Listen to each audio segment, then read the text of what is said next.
Assalamualaikum warahmatullahi wabarakatuh. Halo semuanya, perkenalkan nama saya Tri Revi Octavia dengan NIM 8783865533. Di sini saya akan menjelaskan materi tentang perkembangan kognitif anak usia sekolah dasar untuk memenuhi tugas mata kuliah perkembangan kebutuhan dan hak anak di SD. Di sini saya akan menjelaskan modul 2. Pada modul 2 ada 3 KB.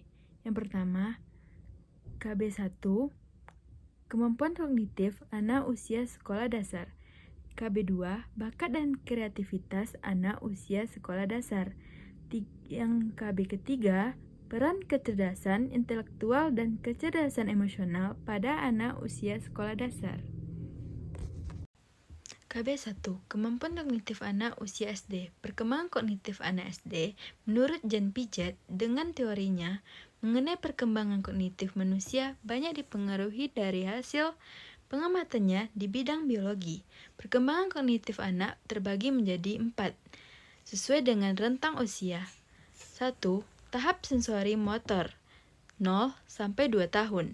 Pada awal gerak, anak didominasi dengan gerak refleks. Dan di tahap akhir, anak sudah lebih rumit mulai menggunakan simbol. 2. Tahap praoperasional 2-7 tahun. Tahap ini ditandai dengan perkembangan bahasa. 3. Tahap operasional konkret 7-11. Anak mampu memahami konservasi. 4. Tahap formal operasional lebih dari 11 tahun. Anak mulai berpikir abstrak. KB 2. Bakat dan kreativitas anak usia SD. Pengertian bakat.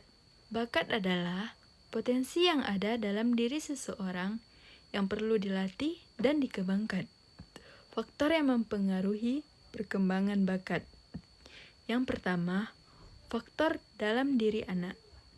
Ada faktor genetik, kondisi fisik, kondisi mental, serta karakteristik pribadi seperti minat dan motivasi. 2. Faktor keadaan lingkungan anak. Ada lingkungan keluarga, lingkungan fisik, serta lingkungan sosial kreativitas. Pengertian kreativitas. Apa itu kreativitas? Kreativitas adalah kemampuan untuk membuat kombinasi baru. Hubungan kreativitas dengan kecerdasan. Ayo, cobalah kita renungkan bersama. Apakah orang yang kreatif selalu mempunyai inteligensia yang tinggi? Kenyataannya, dilaporkan bahwa seseorang yang memiliki bakat kreativitas yang tinggi, ternyata tingkat kecerdasannya biasa-biasa saja. Sementara itu, yang dikatakan bahwa tidak semua orang yang memiliki tingkat kecerdasan yang tinggi adalah orang-orang yang kreatif. Belajar dan berpikir kreatif ada 3. 1. Menciptakan lingkungan yang merangsang belajar kreatif. 2. Mengajukan dan mengundang pertanyaan. 3. Memadukan kognitif dan efektif. Adapun faktor yang berpengaruh dan sumber kreatif yang perlu dikembangkan. Sumber kreatif pertama, kognitif. Kedua, kepribadian. Dan ketiga, motivasi. Keempat, lingkungan. KB 3. Peran kecerdasan intelektual dan peran kecerdasan emosional. Kecerdasan intelektual atau IQ berpikir secara abstrak, menangkap hubungan-hubungan untuk belajar, menyesuaikan diri terhadap situasi baru.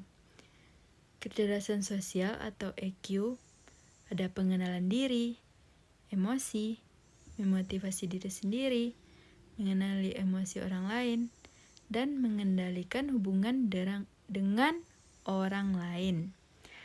Sekian penjelasan dari saya. Mohon maaf jika ada kekurangan mengenai penjelasan tentang materi modul 2 ini. Sekian, terima kasih. Assalamualaikum warahmatullahi wabarakatuh. Bye-bye.